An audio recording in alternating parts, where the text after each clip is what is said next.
So let's start about Mesolithic age. Mesolithic age की बात करें तो it is mainly a transitional phase. Transitional phase इसे क्यों कहते हैं? क्योंकि इस फेज में काफ़ी सारे चेंजेस आए that helped human to human civilization survive.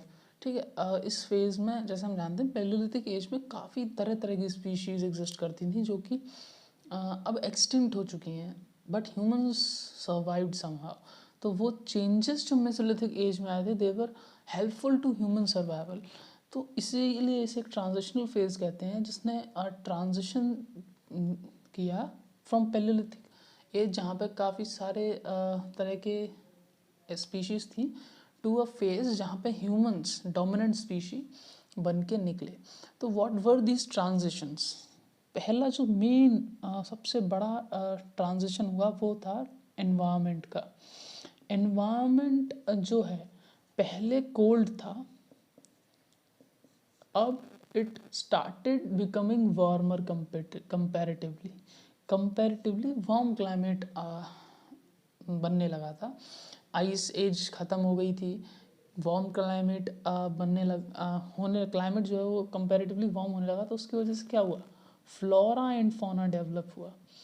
ठीक है, फ्लोरा एंड फौना जो है वो डेवलप हुआ, मतलब बेटर जो है forests, plants, trees were there and even herbivores का जो अमाउंट था, the number of herbivorous animals, क्योंकि फ्लोरा और बड़ा हुआ है तो फौना भी और ज़्यादा इंक्रीज़ हो गया. अब क्योंकि हर्बीवोरस एनिमल्स इंक्रीज़ हो गए हैं तो ह्यूमंस के लिए to have food, to have meat, वो और ज़्यादा नंबर्स में बढ़ गया. मतलब they have now easily access to meat. अब उनके लिए हंटिंग ईजी हो गई थी. ऑब्वियसली एक कार्निवोरस एनिमल को मारने से एक हर्बीवोरस एनिमल को मारना ईजी होता था. तो such type of changes began to take place. अब क्योंकि हर्बीवोरस एनिमल्स स्पेशली स्टार्ट हो गए हैं तो domestication was started. Right, domestication was started in Mesolithic phase. And domestication is very important because it provided to very much to human survival. पहले environment warm हो गया which is helpful to human survival. फिर flora and fauna develop हो गया which is helpful to human survival. Then domestication began. अब domestication began हो गया, start हो चुका है, तो इंसान को हर बार लोगों को animals को मारने की ज़रूरत नहीं है. They have better availability of food items. Obviously from animals like milk, curd and other things as well. Right. ये तो environmental changes हुए और उनकी वजह से जो changes आए वो transition की बात करते हैं. अब जो tools लोग पहले use कर रहे थे उनमें क्या change आया? People were using a big irregular or not much well enough tools पहले. Now they started using comparatively small tools. Right, small tools use करने लगे जिनको हम microliths कहते हैं. Microliths which were about 1 centimeter to 5 centimeter in length. हमें जो microlith मिले हैं, जो मेसोलिथिक टूल्स हैं, माइक्रोलिथ से कहते हैं, वो हमें जो मिले हैं उनकी जो साइज़ है 1 सेंटीमीटर से 5 सेंटीमीटर के अप्रॉक्स है. दे वर पॉइंटेड, दे वर शार्प, जिन्हें बेसिकली किसी स्टिक पे भाला बनाने के लिए, टू वन मेक एरोज बनाने के लिए यूज़ किया जाता था, so that hunting is comparatively easier. ठीक है, माइक्रोलिथिक टूल्स का दो मेन यूज़ थे. एक किलिंग ऑब्वियसली हंटिंग एनिमल्स, और जो एक यूज़ था वो था टू मेक रॉक एंग्रेविंग्स. अब जब वो रॉक एंग्रेविंग्स बना रहे हैं जिन्हें हम मीसोलिथिक पेंटिंग्स बेसिकली कहते हैं, तो what type of these were, हम इनके बारे में थोड़ा सा जानने की कोशिश करते हैं. तो उनको हम पेट्रोग्लिफ कहते थे. What they were called? Petroglyph. Petroglyph का मतलब क्या होता है? Petroglyph is basically line drawing. Line drawing, basically इस तरह से लाइंस से हम कुछ भी बना दें, लाइक हमने इस तरह से कुछ बना दिया, इसे पेट्रोग्लिफ कहेंगे। That this type of painting using lines, ये इस तरह की पेंटिंग्स को हम पेट्रोग्लिफ कहते हैं। दीज आर द पेंटिंग्स जो मेसोलिथिक पीपल्स बनाते थे यूजुअली, राइट। तो मीन्स माइक्रोलिथिक टूल्स का यूज़ करते थे। They use some type of colours as well.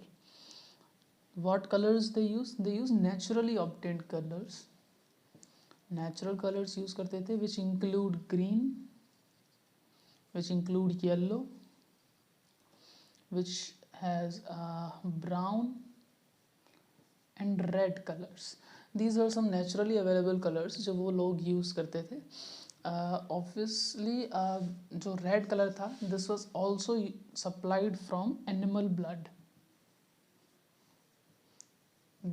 ये नेचुरली ऑब्टेन कलर्स थे, और रेड जो था वो नेचुरली ऑब्टेन होने के साथ साथ एनिमल ब्लड का भी वहाँ पे यूज़ करते थे to give red colour to the paintings. ठीक है, उसके बाद पेंटिंग्स में वो लोग बनाते थे, तो what these paintings teaches us, right. जब हम उन पेंटिंग्स को ऑब्जर्व करते हैं तो what we get from these paintings, तो हम उसके लिए थोड़ा समझने की कोशिश करते हैं। व्हाट वर द थीम्स जिन पे वो लोग पेंटिंग्स बनाते थे, and what they infer, right. वो किस किस तरह के विषयों पर पेंटिंग बनाते थे। तो एक तो obviously they were making paintings about, अब क्योंकि डोमेस्टिकेशन है तो एनिमल राइडिंग से रिलेटेड पेंटिंग्स रहती थी। Because there are paintings about animal writing, इस चीज़ से हमने इन्फर किया कि डोमेस्टिकेशन स्टार्ट हो चुका था, राइट। इसी तरह से जब हम बात करें तो कुछ पेंटिंग्स में लोगों को ग्रुप में डांस करते हुए दिखाया है, ग्रुप डांस या सम टाइप ऑफ सेलिब्रेशन करते हुए दिखाया है। तो बिकॉज हमें कुछ ऐसी पेंटिंग्स मिले, इससे हम ये इन्फर कर सकते हैं, ये डिराइव कर सकते हैं कि there was some form of community feeling, right. community feeling, some form of community feeling was there। कुछ पेंटिंग्स में सेक्सुअल यूनियन भी दिखाया गया है, sexual union of people. So we can understand that some type of क्या कह सकते हैं, primary type of marriage, primary form of marriage हम इसको समझ सकते हैं। Because there were some rules, might have some rules about sexual union और समथिंग एल्स, जिसे हम प्राइमरी फॉर्म ऑफ मैरिज समझ सकते हैं। There was worship of फल्लू and योनी। what are these are human reproductive organs। this is of males, this is of females, right। we have examples of worshipping of these organs, basically obviously creating a life is the biggest magic that humans can do, that any animal, any living being can do। So basically these parts, these organs which are which are there for reproduction process, they were worshipped, right। So we can understand this was some primary kind of primary form of worship was there, this type of worship was there in primarily।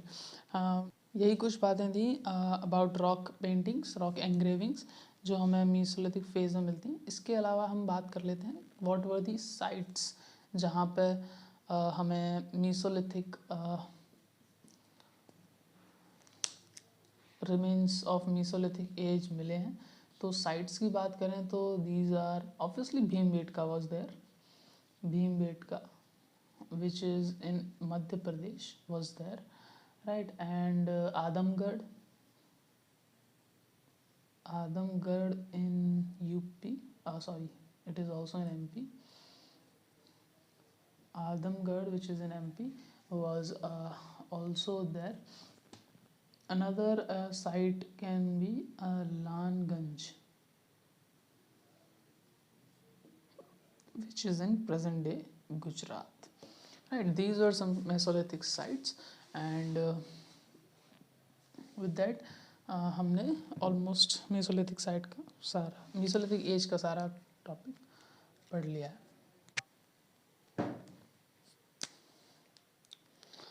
तो बात करते हैं Neolithic age की. Neolithic age was from 6000 BC to 3000 BC. Neolithic age Mesolithic age की बात आती है तो अब तक क्या हो चुका है, लोग छोटे छोटे टूल्स यूज़ करना शुरू कर चुके हैं, डोमेस्टिकेशन स्टार्ट हो चुका है, और जो इन्वामेंटल चेंजेस हैं वो काफ़ी आ चुके हैं. क्लाइमेट जो है वो कंपैरेटिवली वार्म हो गया है. अब जब क्लाइमेट वार्म हो गया और जब फौना फ्लोरा डेवलप हो रहा है, तो ऑब्वियसली जब हमने पढ़ा है herbivorous animals are responsible for germinating seeds many times, right. तो वही प्रोसेस हुआ और उसकी वजह से कई प्लेसेस पर नेचुरली एग्रीकल्चर स्टार्ट हो गया, राइट. अब जब नेचुरली एग्री वीट ग्रो हो रहा है कई जगहों पर, तो लोगों ने उस प्रिमिटिव ह्यूमंस ने, होमोसेपियंस जिन्हें कहते थे, उन्होंने उसे यूज़ किया होगा. तो they might have found it good for eating. So they themselves started agriculture, right. uh, because agriculture began, communities developed, the pottery, the wheels invented, the fire was used, many things thereby developed. So what थोड़ा सा points में समझते हैं Neolithic as में क्या क्या developments हुए हैं. तो लार्जर कम्युनिटीज़ वर emerged, राइट. जो विलेज सेंट्रिक लाइफस्टाइल है वो कहीं ना कहीं छोटी छोटी कम्युनिटीज़ में ही सही डेवलप होना स्टार्ट हो गई थी. लोगों ने थैच्ड हाउसेस बनाने लगे थे. लोग स्लोली पूरी तरह से नहीं, स्लोली केव से शिफ्ट हो रहे थे. They were creating thatched houses. कई जगह mud was also used to make houses. उसके बाद पॉलिश टूल्स स्टार्ट हो गए थे. They were very sharp to hunting. Bone tools were also used, right. Animal bones के टूल्स बना के लोग उनको भी यूज़ करते थे for hunting. Then pottery begin. Pottery के काफ़ी सारे एविडेंसेस हमें मिलते हैं फ्रॉम न्यूलिथिक एज, जहाँ पे स्पेशली जो अर्न्स होते हैं, मिट्टी के जो बर्तन होते हैं, दे वर यूज्ड एज कॉफिन्स. उन्होंने रख के लोगों को गाड़ा जाता था. तो पॉटरी के हमें अवशेष भी मिलते हैं. They another very important thing that was there in this phase was people mastered the controlled use of fire. ऐसा भी है कि फायर के एविडेंसेस पहले भी कई एक आध जगह मिल चुके हैं, but on in Mesolithic as, but they were not evidences of controlled use of fire, right. इस पर्टिकुलर न्यूलिथिक एज में लोगों ने control use of fire start कर दिया. उससे खाना पकाना टाइप की चीज़ें शुरू कर दी, जिससे पॉटरी पकाना टाइप की चीज़ें शुरू कर दी. तो कंट्रोल्ड यूज़ ऑफ फायर के एग्जांपल्स हमें कई सारे मिलते हैं. लोगों ने व्हील इन्वेंट कर लिया है. The agriculture practice begin. This is the most important development of this age. Agriculture practice start हो गई है. जो किस तरह के एग्रीकल्चर, किस तरह की क्रॉप्स, वीट, बार्ले, राइस, कई सारे millets, they were grown by primitive peoples.